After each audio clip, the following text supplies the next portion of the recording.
The Hausas are gradually joining the Biafran agitation. I repeat, the Hausas are gradually joining the Biafran agitation. We said it that Nnamdi Kanu will open the eyes of many tribes in Nigeria and also Africa.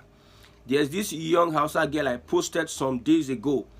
She has started posting Nnamdi Kanu's content, educating her people on some of the videos that Nnamdi Kanu did about the Fulani and their deceit and their conquests in the north. Hausa people are waking up. They are looking up to the Biafran agitation, looking at the template, looking at how come these people are able to form a formidable front to rescue themselves from the bondage that the Fulani, with the guise of Nigeria, have put them under. After that declaration in Finland, many eyes have been opened.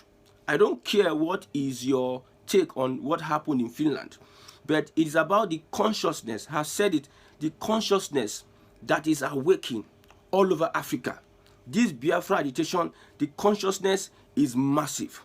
So the Hausas are waking up. They are forming themselves into groups. They are listening and watching carefully the Biafra agitation and some of the things that Nnamdi Kanu said in his broadcast. This particular video that I saw on this lady's page, Nnamdi Kanu was talking about how the Fulani deceived the Hausas and they are taking over their lands. He abused them a lot. And it's I'm pained, I'm so much pained because the Fulanis has done these people dirty. They have taken away their freedom, taken away their culture, taken away their dignity and their livelihood. The Fulani keep on killing these people in the name of Islam, in the name of taking over their political and economic space. They deceive them and tell them to just go and stay in the farm, while they pillage their economic activity, their political activity. Now it is high time that the Hausas start forming themselves into group and make sure that they don't leave any stone unturned. Identify your politicians and support your politicians. Any popular person who is an Hausa politician, gather around him, back that person up. We have somebody like Kwankwaso. All the Hausa communities should start supporting their politicians. The Fulani has taken over the academic sector of the north, the education of the north. Most times, you don't get admission if an emir does not activate or does not sign your admission letter. In the north, it happens. They control who gets educated in Hausa land. Imagine, the Fulani controls who gets educated in Hausa land. If you look at this girl, she tries to express herself in English language, but she could not, or she cannot. Maybe she has not really gotten that education. They instill all sort of vices. Through all sort of vices, they suppress and subjugate these people. What is happening in Nigeria today, it is strategic and it is divine. I've said it, Tinubu might be Nigeria's last president. And the series of things that are happening, you see what is happening in the north, what is happening in the southwest, what is happening with the tax bill, what is happening, what Gowon is saying that Nigeria cannot afford another civil war. If there is a civil war as we speak, the Middle Belt have gone. The Middle Belt will not join the north as it was in 1967. They will not join the north as it was in 1967. What will happen is that everybody will gracefully go on their own. But my fear is that can these Hausa people muzzle up the courage? Can they really stand up? Because the way I'm looking at them, they look like people that don't have the guts to stand up to the Fulani, because these Fulani, they are dreaded demons. These Fulani, they are dreaded. I don't know if you have encountered, you have seen a Fulani, or you have lived in a Fulani community, especially this dreaded and deadly Fulani. Even those that eventually become Christians, when you look at their lifestyle, you understand what I'm talking. When they become Christians, they become fanatics. They become die-hard Christians. Anything they put their hands in, they become die-hard. So it is dangerous. It's a dangerous thing that these Hausa communities are venturing into. God will actually help them. I'm praying for them. Let them continue to be conscious about the fact that the Fulanis mean no good for their communities, for their societies. Let them spread the gospel to every single Hausa person in the north. Educate them, speak the Hausa language. Let them know that the Fulani has come to kill, steal, and destroy, and also steal their lands. The Fulani has tried so many times to change the name of most of their communities. You know one thing, when the Fulani wants to conquer a place, they target your culture, they target your belief system, your tradition. They target these two things. They introduce Islam, looking at their own tradition as inferior. They brought in Islam, and they now started naming their institutions, traditional and political institutions. They took over their traditional and political institutions through religion. You see, that guilt tripping, they make them look less inferior. And they have waged this war for a very long time, and they have been consistent in it. They have been consistent in subjugating and denigrating the Hausa people. Most of the towns are renamed, if not for some historians that kicked against the renaming of some of these towns. That's how they are conquering the Hausas. When I studied and did my research on this Fulani Hausa of a thing, I was surprised that the most educated people in the north are the Fulanis, not the Hausas. The most exposed people in the north, people from Futa Jalon, the Sahel, they are the ones that are more educated than the Hausas themselves. The Hausas are only interested in farming and agriculture. They discourage them from getting into universities. They frustrate them from getting into institutions that will expose themselves to education. I used to think that the Fulanis are less educated. Until in my research, I found out that these Fulanis are actually the most educated in the north. And I believe that if this young lady continues in what she's doing, there will be a solution at the end of the day.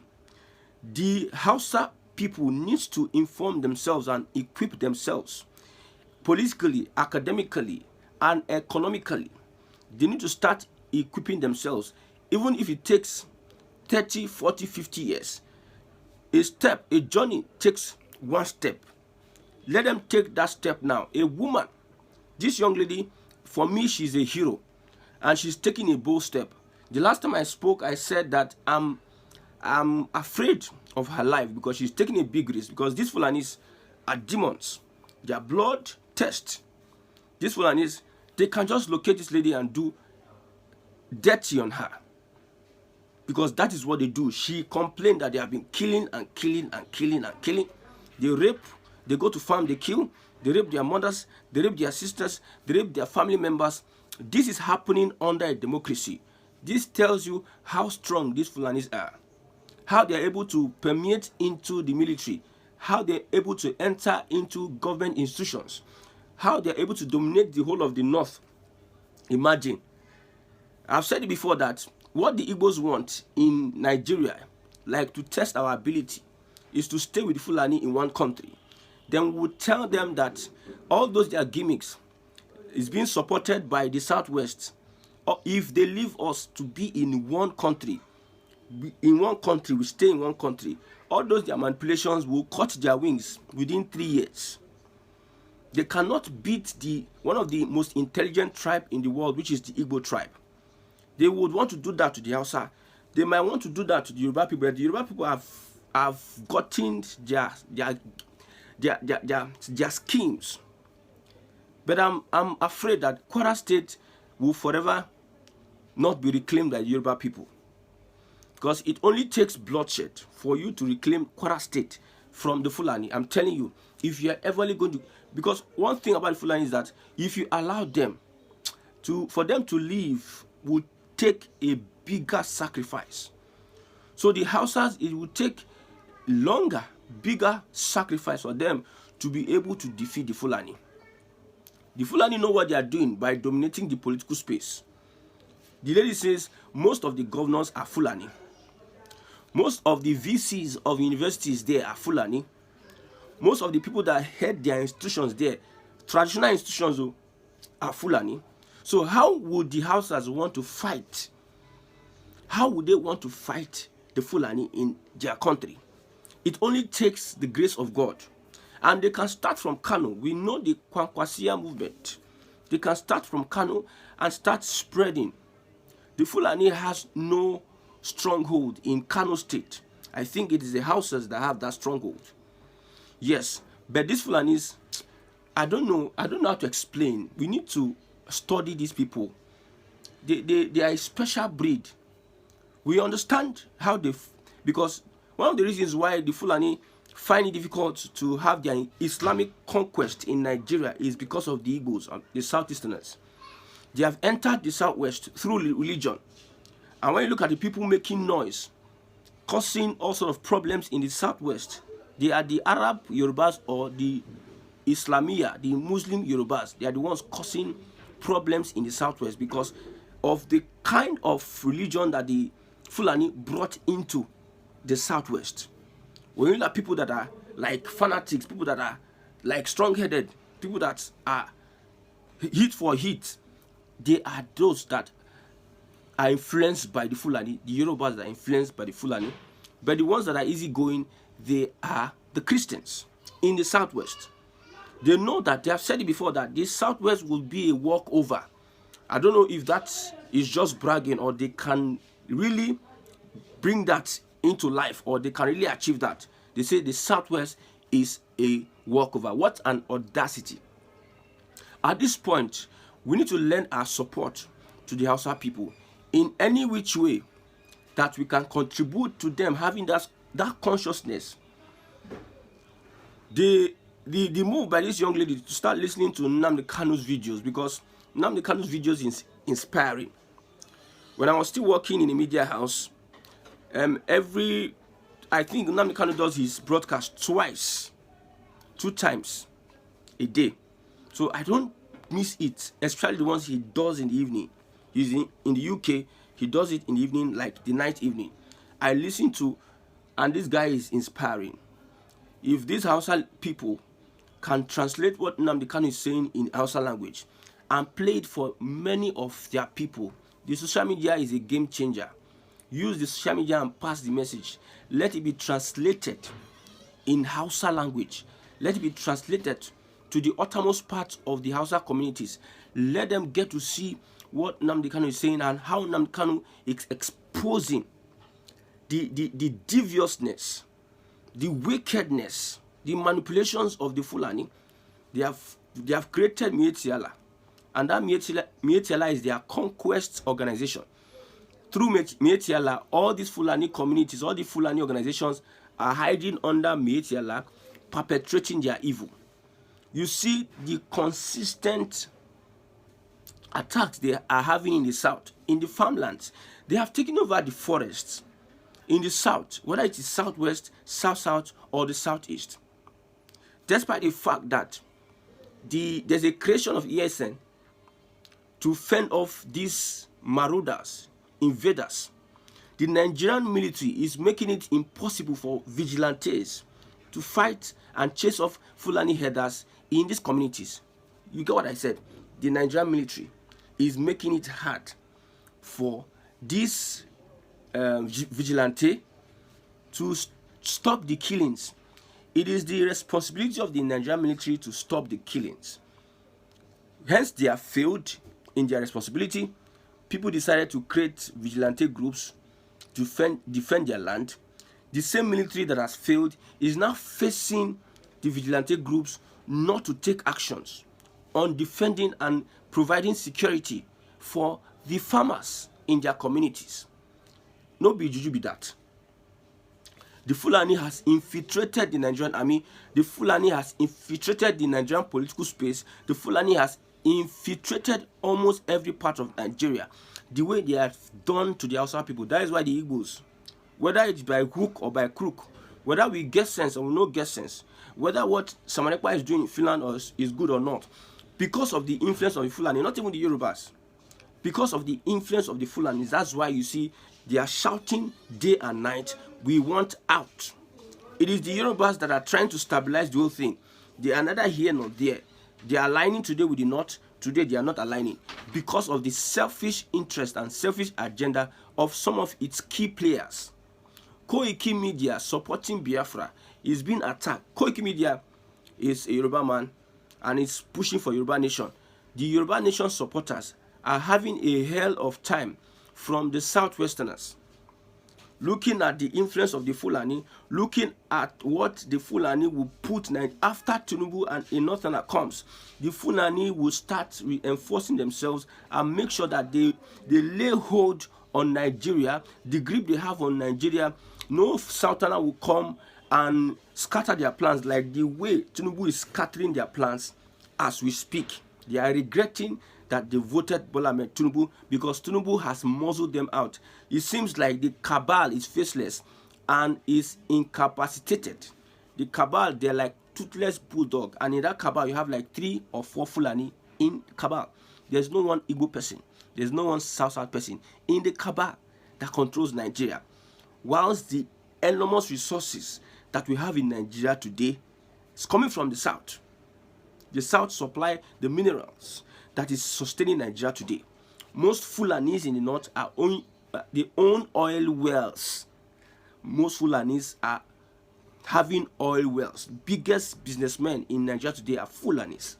They are having oil wells that belongs to the South. But yet, they have done that calculation, manipulated in a way by Southerners find it difficult to own what belongs to them. The Fulani are calculating the resources belong to Nigeria. When you calculate from the sea to the land, you calculate all those stupid calculation because Nigeria is one. Some Fulani scholars are coming to play their manipulation, saying all resources in Nigeria, all resources in Delta State, in Bayelsa State, in River State belongs to Nigeria because if you calculate from the sea 100 nautical miles from the sea, all those rubbish calculation. The Hausas needs to quechiri. You know what it means to quechiri? Take your destiny in your hand. We die standing and we die trying. We cannot afford to be slaves. No gentleman agreement with the Fulani. The Hausa community has made mistakes, and we are praying that God will give them the guts, like the guts that an average Igbo man has. We pray God gives them that gut to be able to stand up to this Fulani evil. I don't know why I'm passionate about this Hausa people, because during the war they were used by the Fulani to kill many Igbo people, the pogrom, and also in the southeast. But since Nnamdi Kanu has come for the freedom of the African people, it seems the Fulani are the aggressor now. Anywhere the Fulani find themselves, they must cause chaos and crisis in that community. Anywhere they find themselves, they will make sure that that place is unstable. What is their problem? They go to the southwest, they cause problem. They go to the southeast, they cause problem. They go to the north, they cause problem. Everywhere they find themselves, they want to take over. What evil spirit has come over these Fulani people? What is their issue with Nigeria or with the South? They have their countries. They have been chased away from so many countries. They have come to Nigeria. Instead of them to become peaceful, they want to destroy your culture. They want to destroy your tradition. They want to kill you. They want to manipulate. They want to pretend. They want to do all sorts and take over everything that you have. I pity for the Hausa people. It's going to take a lot of bloodshed for the Hausa people to get themselves free from the Fulani. And it's going to be easier if Nigeria is balkanized. It will be harder under this current circumstance. Under this current circumstance, they will have to play the long game of politics. It might take 30, 40, 50 years. If Nigeria is still united, it might take 30, 40, 50 years. Because when you don't have educated people, when you don't have people in power, when you don't have institutions, you know what it means to take over an institutions, and the Fulani know that you want to dislodge them. Your enemy knows your plan. You think it's easy? It's easy to just dislodge them? No, it's not easy. When your enemy knows your plan, my brother, it's not easy. It is until Nigeria, when they go regional, or when they zone it resource control, that is when people can start fighting their inner wars. If not, it may be impossible for the Hausa people to rescue themselves, to liberate themselves from the shackles of the Fulani. And it is becoming irritating at this point in time. It is becoming mind-boggling that under this democracy, the Nigerian government cannot protect the interests of its people. The Nigerian government will look the other way, and allow Fulani perpetrating all sorts of crimes. Why wouldn't they look the other way? They are the ones that are policy makers. In the house, you have more Fulanis than Hausas. They are the ones that are policy makers. They say this lady said the people that are involved in terrorism and banditry, they are Fulani. And now we are hearing from the Nigerian army that repentant. Ubasani of Kaduna State, governor of Kaduna State, said they are repented. They are repented. Now they will now enlist them into their. See, I don't know. I don't understand. Over 200,000 repented, dropped their guns, and you leave them. And you don't see the possible danger they add to that society and community. At every point in time that you lay hold, you arrest these people, you lay hold on these people, you don't give them capital punishment like you give the IPOB or some other persons. You leave them and you now put one rubbish rehabilitation, whatever, and you now say they are rehabilitated, they can go into the society. You put some of them into your force and everything. These are one of the reasons why the Fulani will have it very hard, because the people that push this policy are one of the reasons why the Hausa, will have it hard to send away the Fulanis, because the people that push this policy are Fulani. The generals that do these policies are Fulani. The governors that do this are Fulani. So they bring in their marauders. That's why they open the borders of the north and invite all sorts of animals into the northern Nigeria. And they cause all sorts of havocs. They cause all sorts of pain. They cause also. Lukarawa has resurfaced now. I don't think Hausa communities are involved in banditry. It is just the Fulani. Anything negative is the Fulani. Anything evil is the Fulani. May God help the Hausa people. Biafran people are with you. We are praying for you. Listen to Nnamdi Kanu's broadcast and study the agitation, and it is well with you.